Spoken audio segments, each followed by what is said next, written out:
അത് ന്യായപ്രമാണത്തിൻ്റെ നിവൃത്തീകരണം സംഭവിക്കേണ്ടതും ഒരു കാലസമ്പൂർണതയുടെ തികവിനായിട്ടും ദൈവം തൻ്റെ പുത്രനെ സ്ത്രീയുടെ സന്തതിയായി കാലസമ്പൂർണതയിൽ അയച്ചു.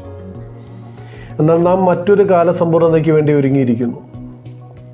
ആ കാലസമ്പൂർണതയിലേക്ക് നാം എത്തപ്പെടേണ്ടത് കർത്താവ് യേശുക്രിസ്തുവിൻ്റെ മേഘപ്രത്യക്ഷത മറ്റൊരു കാലസമ്പൂർണതയാണ്.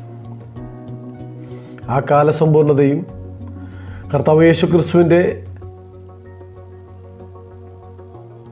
വീണ്ടും വരവും, രണ്ടാം വരവ് അഥവാ തേജസ്കരിക്കപ്പെട്ടവനായി രാജാവായിട്ട് ഈ ഭൂമിയെ ഭരിക്കുവാൻ 1000 വർഷത്തെ ഭരണത്തിന് വേണ്ടിയിട്ട് നാം വരുന്നതും മറ്റൊരു കാലസമ്പൂർണതയാണ്. എന്നാൽ